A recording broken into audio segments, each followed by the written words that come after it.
Welcome to your own channel Jai Madhav Academy e learning programme. स्वागत है आपका आपके अपने यूट्यूब चैनल जिसका नाम Jai Madhav Academy e learning online platform है। Today we will discuss the third chapter of the book First Flight and you can see the first Flight word written on the board. आप मेरे पीछे देख रहे होंगे first Flight word लिखा हुआ है already, but don't confuse from it. इससे आप कंफ्यूज नहीं होंगे क्योंकि ये फर्स्ट फ्लाइट जो लिखा हुआ है this is not the name of the book but this is the sub title of the chapter two stories about flying. ये लिखा हुआ है आपके सामने, ये चैप्टर का नाम है और इसमें दो सेक्शन है। थर्ड चैप्टर आपका दिया हुआ है जिसमें फर्स्ट सेक्शन का नाम है first flight, even though your book name is also the first flight. आपकी बुक का नाम भी फर्स्ट फ्लाइट ही है, but here there is a chapter named और एंटाइटल्ड एज फर्स्ट फ्लाइट। इस फर्स्ट फ्लाइट का जो टाइटल दिया हुआ है this is the first division of this chapter. ये चैप्टर है आपका मेन, जो चैप्टर नंबर 3 है। अगर आप अपनी देख पाएंगे पेज नंबर 32 पर जाएंगे तो आपको ये मिल जाएगा। तो चलिए डिस्कस करेंगे इस चैप्टर को, डिस्कस नहीं एक्सप्लेनेशन देंगे बेटा अच्छे तरीके से। ये चैप्टर है इंस्पिरेशनल स्टोरी की, आपको इंस्पायर भी करेगी and how to move on in the life में मूव ऑन कैसे करना है, लाइफ में मोटिवेटेड कैसे रहना है, ये सारी चीजों पे चर्चा होगी इस चैप्टर में। और इस चैप्टर का जो सेकंड पार्ट है वो भी बहुत ही इंथुजियास्टिक और बहुत ही मोटिवेटेड चैप्टर है। बट फर्स्ट ऑफ ऑल हम लोग फर्स्ट सेक्शन को ही डिस्क्राइब करेंगे और डिस्कस करेंगे उस बारे में। So without wasting the time let's begin the video start करेंगे भाई बिना वेस्ट करे समय को। आपके सामने जब ये चैप्टर खुलकर आएगा तो यहां से आएगा द यंग सी गर्ल। ये स्टोरी है एक सी गर्ल की। सी गर्ल क्या है? एक चिड़िया का नाम है और यहाँ पर वो sea girl actually this is called as like a parable. आपने बेटा फर्स्ट टाइम शायद सुना हो, आप हिंदी मीडियम से तो आपको बताया भी नहीं जाता होगा। एक इंग्लिश में टर्म है फेबल। फेबल या इसका आप सिनोनिम मान सकते हैं पैराबल। पैराबल क्या होता है, फेबल क्या होता है? ये कुछ ऐसे स्टोरीज को कहा जाता है जो कि मोरल कहानी को बताती हैं, जो मोरल टीचिंग को देती हैं और इसमें एनिमल का प्रयोग करके कैरेक्टराइजेशन जो होता है वो एनिमल्स का होता है, उसके थ्रू ह्यूमन बीइंग को मोटिवेट किया जाता है। इतनी बात यहां तक आपको समझ में आ गई होगी। So this story is just like a parable और फेबल। ये आपको डिक्शनरी में मिल जाएगा कि व्हाट इज फेबल और what is parable. These two words are considered और अलाइक। ये दोनों ही शब्दों को एक समान तौर पर लिया जाता है, समानार्थी के शब्दों के तौर पर। पैराबल हो गया या फेबल हो गया। Understood? And I hope that you understood. उम्मीद है कि आपको समझ में आ गया होगा कि ये स्टोरी एक पैराबल है या फेबल है जिसमें एक एनिमल के थ्रू इंसानों के ऊपर मोटिवेशन करने की कोशिश करी गई है, जिससे कि हम बहुत कुछ सीख सकते हैं। Let's see what is this in this story. In story में क्या रखा हुआ है, चलिए देखते हैं। ठीक, तो this the young sea girl was alone on the ledge. Ledge पर बैठी हुई है। लेज है जो कि चट्टान का आगे का हिस्सा किनारा होता है, उसे हम लेज कहते हैं। वहां पर एक चिड़िया बैठी हुई है। ठीक है, बहुत प्यारी है, बहुत ही अच्छी स्टोरी है, बहुत इंथुजियास्टिक है, बहुत इंजॉयबल है, बहुत जॉयफुल है, बहुत जॉयस है। ठीक, His two brothers, brothers किसके? वो तो इंसानों के होते हैं, लेकिन एनिमल्स के नहीं होते क्या? What do we think? Animals also have the family. They have emotions like us. हमारी तरह उनके अंदर भी इमोशंस होते हैं। तो उसके दो छोटे भाई हैं, दो ब्रदर्स हैं एंड हिज सिस्टर, उसकी एक बहन है। And had already flown away, जो कि flown away हो गए, मतलब उड़ गए। बट वो सीगल बेचारा वो बैठा रहा। द डे बिफोर, एक दिन पहले ही वो उसकी बहन और उसके भाई दोनों उड़ गए। He had been afraid to fly with them. उसे वो डर लग रहा था। क्या करना था? डर लग रहा था। As we consider one our childhood, जब हम अपने बचपन को सोचते हैं तो बचपन में फर्स्ट टाइम हम लोग क्या करते हैं? साइकिल चलाते हैं। तो साइकिल चलाते समय हम लोग के अंदर एक डर आता है, कहीं गिर ना जाए, कहीं इधर ना हो जाए, कहीं उधर ना हो जाए। तो ये सारी चीजें, अब वो बेचारे को डर लग रहा था। किससे? फ्लाई करने से डर लग रहा था। भाई एक पक्षी होकर डर रहा है, बेवकूफ इंसान, उसे क्या पता मैं पक्षी हूं? अरे वो तो जानवर है, उसे पता नहीं है। अब हम लोग को भी नहीं पता कि हम ह्यूमन बीइंग है, वो तो बाद में पता चलता है कि हम ह्यूमन बीइंग है। और वो भी कैसे? वो तो बताया जाता है that we are human being. अगर हमको बताया ना जाए कि हम लोग ह्यूमन बीइंग हैं तो शायद हमें पता भी ना चले। तो वही चीज आ गई कि he had been afraid to fly with them. उन्हें उस सी गर्ल को, एक चिड़िया है, उसको डर लग रहा था अपने भाई बहनों के साथ उड़ने में। बाकी सारे भाई बहन उड़ गए, लेकिन वो बेचारा जो है बैठा रहा। Somehow when he had taken a little run forward, किसी तरह somehow का मतलब किसी तरह आगे वो बढ़ता भी है, हिम्मत करता भी है। A little run forward, थोड़ा सा आगे आने की दौड़ता हुआ, to the brink of the ledge, ledge के एकदम किनारे पर आने की कोशिश करता है। So and attempted to flap his wings, और कोशिश करता है फ्लैप करने के, अपने पंखों को फ्लैपिंग करने का। ये ऑटोमेटिकली नेचुरल प्रोसेस होता है। जैसे सांप है तो वो नेचुरली जमीन में रेंगेगा, मछली है तो वो नेचुरली पानी में तैरेगी ही, पक्षी है तो नेचुरली वो आसमान में उड़ेगा ही, है ना। तो वो नेचुरली प्रोसेस होता है। तो उसे क्या पता कि ये पंख होते हैं, इसी से उड़ा जाता है, उसे बताया थोड़ी गया। लेकिन जब भी इस दुनिया में कोई प्राणी आता है वो अपने जगत के लोगों को देखकर, अपनी सोसाइटी के चीजों को देखकर, अपनी सोसाइटी में देख करके, भाई चिड़िया की सोसाइटी चिड़िया ही होंगी, मतलब उसका जो समाज होगा उसमें बर्ड्स वर्ल्ड आएगा, है ना। एनिमल किंगडम आप समझते हैं कि जो जानवरों की दुनिया है, तो उसमें जो जानवर जिस प्रजाति से, जिस जात से बिलोंग करता है, तो उनको इमिटेट करता है। जैसे एक इंसान का बच्चा अपने अम्मा अब्बा की आवाज सुनता है, लोगों की आवाज सुनता है, तो उनको इमिटेट करता है, बाबा बी बाबा पापा पापा बोलना शुरू कर देता है, तो इमिटेशन से आ जाता है। उसी तरह उसने भी देखा कि मेरे भाई बहनों ने ऐसे ऐसे किया था, हम करी ऐसे ऐसे, तो हम उड़ जा पाए, तो भाई उसने किया। When he had taken a little run forward to the brink of the ledge and attempted to flap his wings, और अपने विंग्स को अटेम्प्ट करता है फड़फड़ाने की, so became my friend, वो डर जाता है, बल्ले बल्ले क्या हुआ, ऐसे तो करी, down. The great expanses of sea stretched down beneath. The great expanse of sea stretched down. The beneath किससे डर जाता? नीचे उसने देखा बड़ा सा समुद्र है, beneath नीचे की तरफ बड़ा सा समुद्र है। Stretch का मतलब फैलाव, समुद्र के इतने विशाल से फैलाव को देखकर वो डर जाता है। And it was such a long way down. It was such a long way down, miles down. इतना ज्यादा नीचे, तो उसी चीज से वो डरता है। He felt certain that his wings would never support him. वो एकदम निश्चित है और वो ये सोचता है कि ये जो मेरे पंख है मुझे सपोर्ट नहीं करेंगे। वो ऐसा क्यों सोच रहा है? अभी वो बच्चा है, अभी पैदा हुआ बेचारा, तो उसे पता नहीं है कि यही जो आपको सपोर्ट करेंगे। और क्या है, तुम चल थोड़ी पाओगे ना, तुम्हारी इतनी ताकत है पैरन में, तो पैर भी इतने पतले पतले से होते हैं, तो भगवान ने उनको पंख दिए, तो बेटा तुम चलो ना, तुम उड़ो। हम लोगों जैसे पैर दिए, हम उड़ नहीं सकते, दिए हैं पंख, लेकिन ये पंख की तरह काम नहीं कर सकते। तो He felt certain that his wings would never support him, कि उसके जो wings हैं वो support नहीं करेंगे। So he bent his head and ran away back to the little hole under the ledge. तो उस ledge में जाकर के, उस hole में जहां पर वो रहते हैं, मतलब अपने nest में अपने घुस जाता है वापस। Where he slept at night, जहां रात भर वो सोता है। Even when each of his brothers and his little sister, उसका हर एक भाई और जो छोटी बहन है, whose wings were far shorter than his own, हालांकि उनके जो भाई बहन थे उसके जो पंख थे बड़े छोटे थे, उसके भाई बहनों के जो पंख थे बहुत छोटे थे, उसकी तुलना में उसके पंख बड़े छोटे थे। And ran to the brink, वो जाते हैं अपने उन्हीं पंखों का इस्तेमाल करते, ब्रिंक की तरफ जाते हैं, कोने पर। And flapped their wings, अपने विंग्स को फ्लैप करते हैं, फड़फड़ाते हैं, एंड फ्लू अवे, और उड़ जाते हैं। He failed to muster up courage to take that plunge which appeared to him so desperate. He failed, लेकिन जब वो कोशिश करता है वो असफल हो जाता है। He failed to muster up. muster up का मतलब होता है to collect या summon. muster up का मतलब कलेक्ट हो जाता है, यहां पर कलेक्ट समझिएगा। कलेक्ट का मतलब होता है इकट्ठा करना, तो वो उस करेज को, उस हिम्मत साहस को, करेज को इकट्ठा नहीं कर पाता। टू टेक दैट प्लंज, वो जंप, वो उड़ान के लिए, which appear to him so desperate, और ये बहुत ही उसके लिए निराशाजनक हो जाता है। डिस्परेट का मतलब होता है निराशाजनक, उदासीन और निरुत्साही। His father and mother had come around. उसके माँ बाप चारों तरफ उसके आ जाते हैं, मतलब उसके बगल में आते हैं, उड़ते रहते हैं। देखो ये देखो ये देखो ये देखो, कायर की औलाद नहीं है, ये माँ बाप भाई बहन सब हैं बेटा इसके, ठीक है। अब ये आता है यहाँ से वापस चला जाता है, आता है वापस चला जाता है। तो अब कॉलिंग टू हिम श्रीली, उसके माँ बाप आते हैं अराउंड और श्रीलिंग कॉलिंग करते हैं, उड़ उड़ उड़, उड़ता कहने ना, उड़, इस तरह से चिल्लाते हैं। अपब्रेडिंग हिम, थ्रेटनिंग, उसको चिल्लाते हैं, उसको उल्टा सीधा कहते हैं, थ्रेटनिंग धमकाते हैं। To let him starve on his ledge, कहते हैं ना उड़ पे तो को भूखा मार देवे। उसके अब्बा कहते हैं, मतलब पिता कहते हैं कि अगर उड़ जा नहीं तो तुमको खाना ना मिली। तो अब ये कह दिया भैया, unless he flu away but for the life of him he could not move. अब वो कह रहा है, उसको ऐसा लगता है कि अगर मैं उड़ूंगा तो मैं मर जाऊंगा, तो for the life he could not move, वो जीवन को बचाने के लिए अपने नहीं उड़ रहा है। ऐसा ही हमारे साथ लाइफ में होता है, हम ऐसा सोचते हैं इसमें रिस्क है और रिस्क लेंगे तो कहीं मर ना जाए। तो बेटा एक बात तो है ही है, मरेगा तो है ही है, तय है, इंसान को मरना है ही है। Then why do we fear of death, हम मौत से डरते क्यों?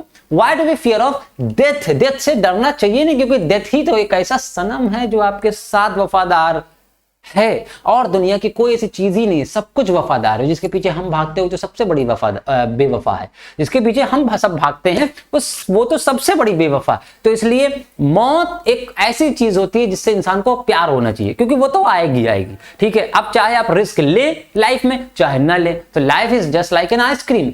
आप टेस्ट करेंगे तो भी वेस्ट होगी, और वेस्ट करेंगे तो वेस्ट होना ही होना है। तो ठीक है, चाहे आप उसे टेस्ट करें चाहे ना करें, बट लाइफ वेस्ट ही होती रहती है। अब वहां पर वो अपनी लाइफ के बारे में सोच रहा है, he could not move, इसीलिए वो आगे नहीं बढ़ पाता। That was 24 hours ago, ये 24 घंटे हो गए। Since then nobody had come near him। बहुत सी चीजें इस स्टोरी से बेटा सीखने को मिलेंगी। 24 घंटे हो गए, उनमें से कोई भी उसके पास नहीं आया, ना माँ बाप ना उसके भाई बहन, ध्यान रखना, कोई भी नहीं आया उसके पास। चल आगे भैया। The day before all day long, पूरे दिन भर, पीछे कल की बात है, जो पूरा दिन भर he had watched his parents flying abroad, flying about with his brothers and sister. उसने कल जो है दिन भर अपने माता पिता को देखा उड़ते हुए, अपने भाई बहनों के साथ में उड़ते हुए, and perfecting them in an art of flight, और उड़ान भरने की जो कला है, टैलेंट है, उसको परफेक्ट करते हुए देखा। Teaching them how to skim, और माँ बाप ने उन मेरे भाई बहनों को दिखाया कि किस तरीके से फिश को पकड़ते हैं, नीचे जाकर भन्ने से जो है पानी में गप से ले आना मछली को, ये skim the waves, and how to dive for the fish को कैसे डाइव करके पकड़ा जाए, और किस तरह से एयर को काटा जाए और आसमान में उड़ा जाए, ये सब वो देख रहा था वहीं पर बैठे हुए। He had in fact seen the older brother catch his fish, और शायद इनफैक्ट अगर वास्तविक बात की जाए तो उसने अपने भाई को देखा भी, बाप रे गवाह, नीचे से गप से जो मछली पकड़ के ले आया। And first herring and devour it, किस तरीके से उसने डिवोर किया। Standing on a rock while his parents circled around raising a proud cackle, और किस तरीके से जब उसने मछली पकड़ी तो उसके माता पिता ने किस तरीके से क्रैकल करके very good very good very good, इस तरीके से उसने तारीफ भी करी माँ बाप ने। भाई माँ बाप उसी की तारीफ करते हैं जो सफल होता है। तो इस दुनिया में एक बात हमेशा याद रखना बेटा, बाद में बताएंगे, आगे चलेंगे, स्टोरी आगे बढ़ने दो। And all the morning the whole family had walked about on the big plateau midday down the opposite cliff taunting him with his coward eyes। all the morning, पूरी सुबह जो है the whole family, पूरी family जो है walked about, इधर से मंडराती रहती है, चलती रहती, फिरती रहती है, किस पर? on big plateau, एक पठार पर। पठार क्या होता है? एक रेज प्लेटफॉर्म होता है जो कि ऊपर से फ्लैट होता है, उसे प्लेट्यू कहते हैं। और वही फ्लैट प्लेटफॉर्म हो जो कि जमीन के धरातल से नीचे हो, वो वैली कहलाएगी। वही धरातल जो है, जो मेन धरातल है, उसके ऊपर हो और ऊपर से फ्लैट हो, तो उसे हम प्लेट्यू कहते हैं, पठार। पूरे सुबह जो पठार पर सबके सब जो एंजॉय करते हैं, बातचीत करते हैं अपना। ये जानवर की कहानी है बेटा, इसको एकदम समझना कि चिड़िया कैसे बात कर लेगी। लिटरेचर में सब कुछ पॉसिबल है ना, बादल गा भी सकते हैं और लड़की कोयल के तरीके से गा सकती है, सब कुछ पॉसिबल है, इसको इस तरह समझना। तो प्लेट्यू पर सब मंडरा रहे थे, mid way down the opposite Cliff taunting him, और उसको डरा है, जिसकी कावर्डाइज को फटकार रहे थे। कावर्डाइज का मतलब होता है उसकी कायरता पे उसको फटकार रहे थे। क्लिफ का मतलब होता है चोटी, जो एकदम स्टीप छोटी छोटी पहाड़ियां होती है, उसे क्लिफ कहते हैं। The sun was now ascending the sky, सूरज निकल रहा था, धीरे धीरे बढ़ रहा था, असेंड कर रहा था ऊपर की ओर। Blazing on his ledge that faced the south, अब उस जहां पर वो बैठा था, लेज पर बैठा था, वो एकदम वहां पर चिलचिलाता हुआ सूरज एकदम तपा रहा था। अब वो तपे पैरों के जले कि अम्मा ए अम्मा पैर जलत है अम्मा। अब अम्मा का कहना कहते उड़ उड़ जा, नहीं अगर पैर बचाना है तो उड़। अब लेकिन सन तो धीरे धीरे असेंड हो रहा था ऊपर की तरफ। तो अब उसके बाद he felt the heat because he had not eaten since the previous nightfall। he felt the heat, अब वो गर्म लगे लगा। भाई जाहिर सी बात है, सन जो है असेंड कर रहा था, ऊपर चढ़ रहा था, ठीक है, तो अब उसको गर्मी लगने लगी। he felt heat because he had not eaten since the previous nightfall, क्योंकि उसने कल रात से कुछ खाया नहीं था, ऊपर से एक तो भूखा, ऊपर से धूप निकल आई। तो eaten since the previous nightfall, he stepped slowly out to the brink of the ledge। He stepped slowly, वो थोड़ा सा आगे बढ़ा, out to the brink of the ledge, ledge के थोड़ा सा किनारे तक आया, and standing on one of leg with the other leg hidden under his wing, और एक पैर के सहारे खड़ा हो जाता है। standing on one leg with the other leg hidden, एक पैर अपने अंदर छुपा लेता है।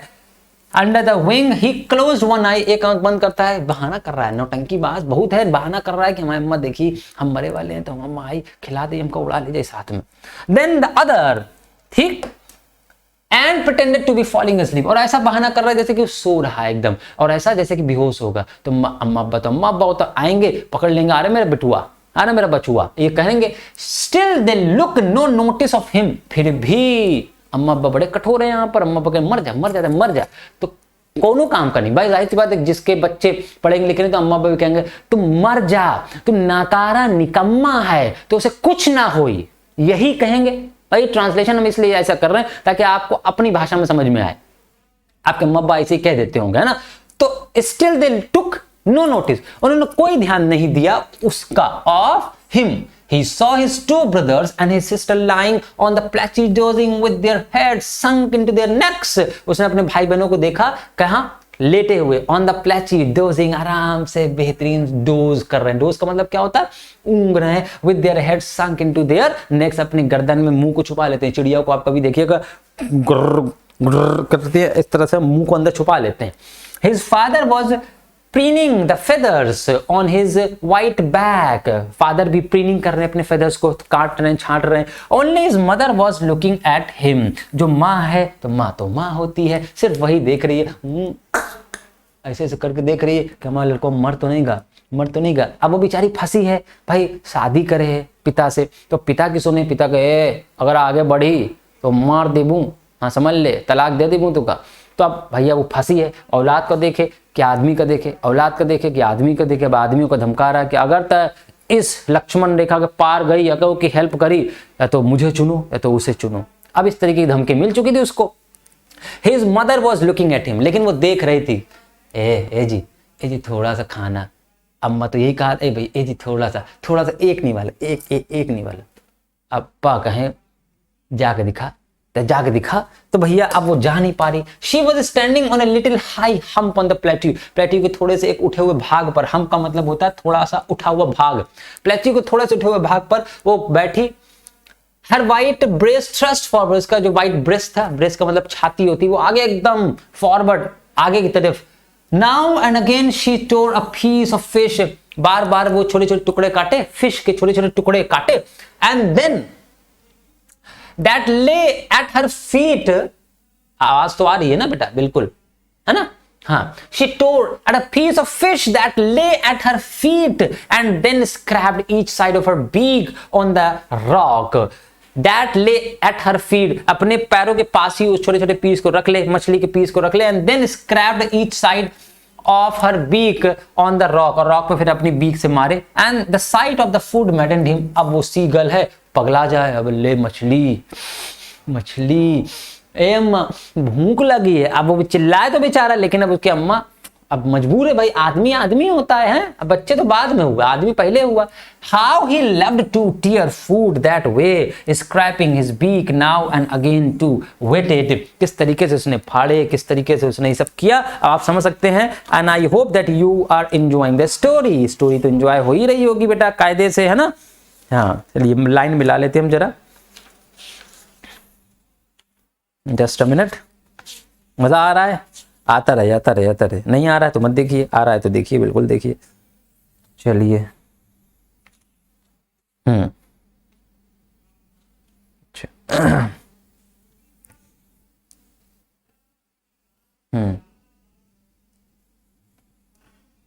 ठीक है। अब वो अपनी चोच इकट्ठा कर रहा है और रगड़ रहा है, तेज कर रहा है। So he left to tear food, tear food का मतलब होता है फूड को काटना, फाड़ना, है ना, नोचना।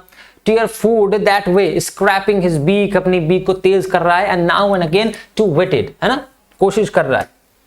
गा गा गा, he cried begging her to bring him, अब वो चिल्ला रहा है, गा गा गा गा गा क्यों कर रहा है भैया, ये उसकी साउंड है, वो बुला रहा है मम्मी भूख भूख भूख। अब अभी से कुछ भी समझ सकते हैं, गा गा कर रहा है, गा गा गा। he cried begging her to bring him some food, वो कह रहा है कुछ खाना खिला, तो मम्मी भूख से मर जाएंगे, मम्मी आज हम मर जाए।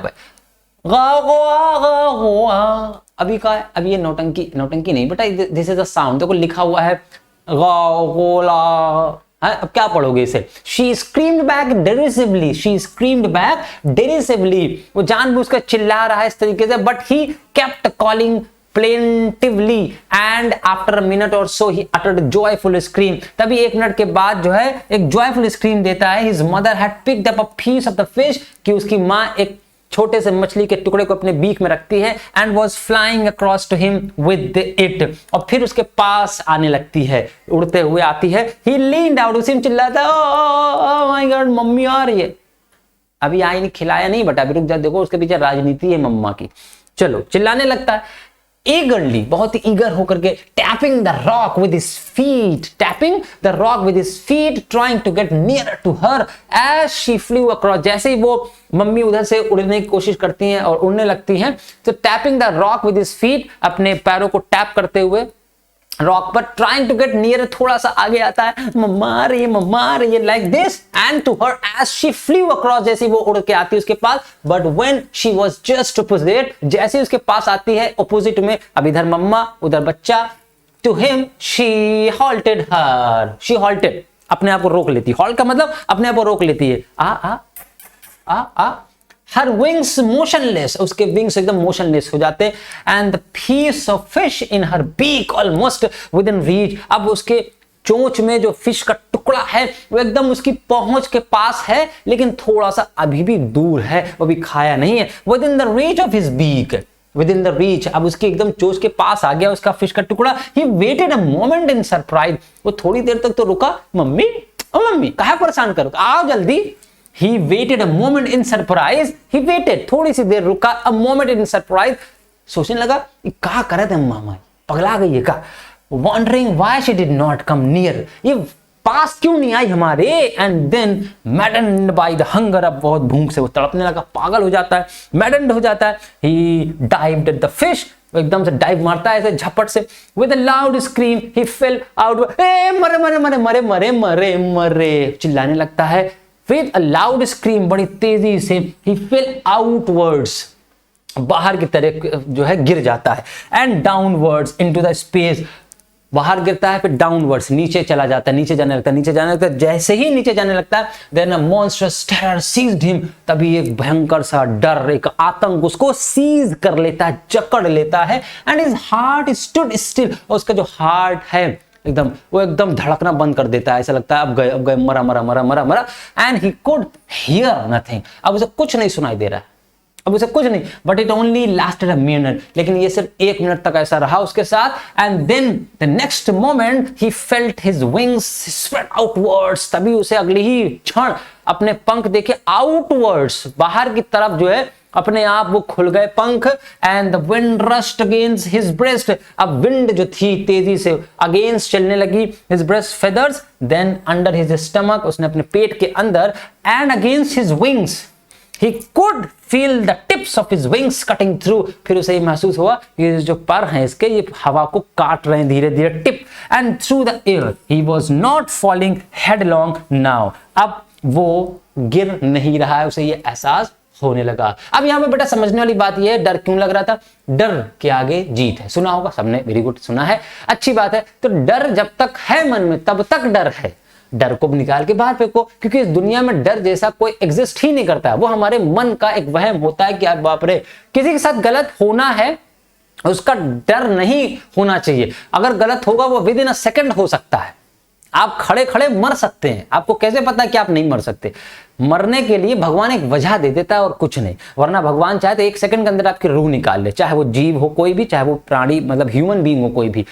तो अब डर जब तक था तब तक, लेकिन जब इंसान मरने लगता है तो मौत का जो डर होता है, उस मौत के डर में यदि आपको एक तिनके का सहारा दे दिया जाए, तो एक कहावत सुनी होगी, क्या बोलते हैं, डूबते को तिनके का सहारा बोलते हैं ना, तो उसी तरीके से था कि उसको एक मोटिवेशन दिया गया, और मोटिवेशन में जब वो गिरने लगा तो गिरने लगा, अब उसे अपनी जान की ज्यादा पड़ी, तो उस जान बचाने के लिए वो पर को जो है फैलाने लगा। आपने सुना होगा आए दिन लोग नदी में डूब के मर जाते हैं, मतलब जो जानबूझ के मरते हैं वो तो मरना तय है, क्योंकि वो जानबूझ के अपनी लाइफ खत्म करना चाहते हैं। बाई चांस आप नाव पे जा रहे हो, नाव भगवान ना करे पलट जाए, तो अब उस टाइम पर आप पता है किस चीज से मर जाते हैं, आप अपने डर से मर जाते हैं, क्योंकि कायर को उसका कायरता, उसकी कायरता, और बहादुर को उसकी बहादुरी मारती है, एक कहावत कही जाती है। तो एक बात है, जब आप नाव से पानी में गिर जाएंगे तो जो आपका डर होता है ना वो आपको ले डूबता है, अदरवाइज स्विमिंग कोई बहुत बड़ी कला नहीं है। जब आपके सामने मौत होती है, उस मौत से लड़ने के लिए हर एक व्यक्ति अपने हाथ पैर चलाता है, लेकिन उस वक्त आपके अंदर विश्वास होना चाहिए कि नहीं मैं कर लूंगा। अरे मौत तो आनी है ही है, उससे बाहर निकलने की कोशिश करो ना। आप डरे जा रहे हो, उस डर की वजह से वो मौत आपके और करीब आ जाती है। भगवान खेलता है असल में हमारे साथ, भगवान खेलता है क्या, आ बेटा मौत की तरफ आ मौत की तरफ, और आप जाने लगते हैं डर के मारे। तो डर एक ऐसी चीज होती है जो आपको अच्छी खासी कंडीशन में बचा सकती थी, लेकिन उस डर की वजह से आप चले जाते हैं मौत के आगोश में। समझ रहे हो? आई होप कि आप अच्छी तरीके से समझ रहे होंगे स्टोरी को एंड मजा आ रहा होगा। He was soaring gradually, वो आराम से हवा में उड़ने लगा, soaring हवा में उड़ने लगा, downwards and outward. He was no longer afraid, अब उसे बिल्कुल डर नहीं लगा। He just felt a bit dizzy, लेकिन अभी dizzy फील कर रहा है। dizzy का मतलब थोड़ा सा ऊँग रहा है, थोड़ा सा थकावट, कमजोरी महसूस कर रहा है। Then he flapped his wings once, एक बार फिर से वो फ्लैपिंग करता है अपने विंग्स की, and he soared upwards, और फिर वो ऊपर की तरफ soaring करता हुआ गा गा गा गा गा गा, अब इस तरह का साउंड आने लगता है। ये साउंड है किसका? ये गाँव को आ, उसकी मदर का साउंड। उसकी his mother swept past him, बगल से गुजरती है उसे और गा गा करते हुए। हर wings making a loud noise, उसकी जो विंग्स थी बड़ी तेजी से फड़फड़ फड़फड़। आपने सुना होगा जब कौवा आपके बगल से निकल जाए, देखिए कितनी तेज साउंड करता है वो पंख। He answered her with another scream, जब माँ चिल्लाती है गा गा गा तो वो आंसर भी करता है। Then his father flew over him screaming, फिर उसके पिता आ जाते हैं चिल्लाते हुए, उसकी तारीफ करते हुए। He saw his two brothers and sister flying around him, उसने अपने भाई बहनों को भी देखा कि अरे ये लोग भी आ गए मेरे पास, curving and banking and soaring and diving, ये सब करते हुए। curving घुमावदार लच्छेदार, एंड बैंकिंग किनारे पर आते हैं, सोरिंग उड़ते हुए, डाइविंग नीचे की तरफ जाते हुए। Then he completely forgot that he had not always been able to fly, अब वो पूर्ण रूप से भूल चुका था कि कभी ऐसा भी था कि वो डरने जो उड़ना है उसे डरता था, ऐसा भी था। And commended himself to dive and soar and curve, striking shrilly, पूरी तरीके से चिल्लाता हुआ। Commended himself to dive and soar and curve, striking shrilly, ठीक है, चिल्लाते हुए। strike का मतलब होता है चिल्लाना, shrilly मतलब बहुत ही हाई पिच से चिल्लाना, अंदर गले की आवाज से। He was near the sea now, एकदम वो सी के पास जाने लगा, समुद्र में नीचे गिरने लगा। फ्लाइंग स्ट्रेट, फिर वो ऐसे ज़म ज़म over it and facing straight out over the ocean, facing straight out, एकदम सीधी सीधी, ओवर द ओशन, ओशन की तरफ, ओशन मतलब समुद्र, ओवर उड़ने लगा। He saw a vast green sea beneath him, अब उसने अपने नीचे देखा वास्ट ग्रीन सी, हरा हरा समुद्र उसको दिखाई दिया। हरा का मतलब क्या? हरियाली भी साथ में शायद दिखाई दी। With a little ridges moving over it, and he returned his beak sideways and cawed amusedly, और वो मजे करने लगा। amusedly जो है अब काव काव कर रहा है वो। His parents and his brothers and sister had landed on this green floating ahead of him, उसके जो पेरेंट्स फादर सब फादर्स मदर है सब नीचे आते हैं उसके पास, floating ahead of him, उसके सामने से गुजरते हैं। and they were beckoning to him, and they were beckoning to him, उसकी तरफ इशारा करते हुए, calling shrilly, he dropped his legs to stand on the green, वो नीचे की तरफ जाता है, ड्रॉप करता है अपने आप को, नीचे की तरफ जाता है, सी को टच करता है। his legs sank, उसके पैर एकदम डूबने लगते हैं क्योंकि फर्स्ट टाइम सी को छुआ था उसने। into it he screamed, चिल्लाया मम्मी मम्मी, with fright, डर के मारे चिल्लाया। and attempted to rise again flapping, फिर से वो अटेम्प्ट करता है, कोशिश करता है अपने फ्लैपिंग करते हुए his wings, but he was tired and weak with hunger, क्योंकि थका हुआ था, भूखा था, कमजोर हो चुका था हंगर की वजह से। and he could not rise, लेकिन वो उठ नहीं पाया। exhausted by the strange exercises, बहुत ज्यादा एक्सरसाइज हो गई थी भाई, इतना उड़ लिया वो बिना खाना खाए। his feet sank into the green sea, उसके जो फीट थे वो सैंक हो गए नीचे की तरफ, मतलब सी में। and then his belly touched it, और फिर उसका जो पेट था वो सी पर टच हुआ। जाहिर सी बात है चिड़िया डूब ही नहीं सकती, वो इतनी हल्की होती है, चिड़िया डूब ही नहीं सकती है ना, वो तैर सकती है, उसमें डूब नहीं सकती, आपने देखा होगा। and he sank no further, फिर उसके बाद पेट तो टच हुआ पानी में लेकिन वो डूबा नहीं। He was floating on it, वो इसके ऊपर तैरने लगा। and around him his family was screaming, अब उसके चारों तरफ उसकी जो फैमिली थी स्क्रीमिंग करने लगी, फिर वही चिल्लाने लगी, praising, उसकी तारीफ करने लगी। him and their beaks were offering him, अब उनकी बीक्स में जो भी फूड था, फिश था, उसको ऑफर करते हैं, लो बेटा अब खाओ बेटा, तुम कामयाब हो गए। Him scraps of dogs fish, dog fish नाम की कोई फिश होगी उसका मुंह में थे उन लोगों के। He had made his first flight, और इस तरीके से उसने अपनी फर्स्ट फ्लाइट पूरी करी, इस तरह से उसने इस डर पर विजय प्राप्त करी। तो to overcome any fear we need confidence only, हमें सिर्फ और सिर्फ कॉन्फिडेंस चाहिए, एंड कॉन्फिडेंस लाने के लिए हमें उसका रीजन चाहिए। लाइफ में सफलता पानी है तो सफलता के लिए हमारे सामने एक गोल होना चाहिए। बिना गोल के अगर लाइफ आपके चल रही है, इसका मतलब आप जानवर के जीवन जी रहे हैं। यहां तक कि जानवर के पास भी एक मोटिव होता है। तो इसलिए life without motive is useless and will go in when. Life वो जो बिना मोटिव के, बिना गोल के, बिना ऑब्जेक्टिव के, बिना पर्पस के होती है, वो निरर्थक है। ह्यूमन बीइंग के पास, हमारे पास एक गोल अवश्य होना चाहिए जिसको देख करके हम मोटिवेटेड रहें और हमेशा लाइफ में आगे बढ़ने की सोचें। एक और स्टोरी का टीचिंग अगर मैं आपको सिखाएं तो आपने शुरुआत में देखा होगा, उसके पेरेंट्स, उसके माँ बाप या उसके भाई बहन जितने भी थे, वो कोई उसके पास नहीं था क्योंकि आप असफल थे उस वक्त। जिस समय आप सफल होते हैं उसके पास सब आ जाते हैं। आप देख लीजिए, सब उसके सामने चारों तरफ तारीफ करने आ जाते हैं। लेकिन जिस वक्त आपको स्ट्रगल करना होता है उस वक्त आपका साथ कोई नहीं दे सकता। सो do keep in your mind that when you have to be successful, you have to attempt and you have to move on in the life all alone without having any support। बिना किसी support के आपको life में आगे बढ़ना पड़ेगा। आप किसी सपोर्ट के इंतजार में रहेंगे तो ठेंगा आपको मिलेगा। तो इसलिए जीवन में कभी भी अपनी सफलता के लिए किसी दूसरे पर बंदूक रख के नहीं चलाना चाहिए। जब आप सफल होंगे तो सारा समाज आपके साथ होगा, जब आप असफल होंगे तो समाज से बहिष्कृत कर दिए जाएंगे। तो यही मोटिवेटेड स्टोरी आपको मोटिवेट कर सकती है। And I hope you must have सब taken some lesson and teaching from this story। and second part भी इसका बहुत ही अच्छा और बहुत ही मोटिवेटेड पार्ट है, उसको हम लोग नेक्स्ट वीडियो सेशन में डिस्कस करेंगे। आज के इस वीडियो में अगर आपको मजा आया हो तो एक लाइक जरूर कर देना, क्योंकि ये मोटिवेटेड थी इसलिए मेरी टोन भी मोटिवेटेड थी, थोड़ी सी जॉयफुल थी इसलिए मेरी टोन भी जॉयस थी। एंड आई होप आपने इसको अदरवाइज नहीं लिया होगा। तो आज की इस वीडियो में इतना ही। And you must be motivated reading this story. Thank you so much for watching this video. Stay blessed. Thank you so much.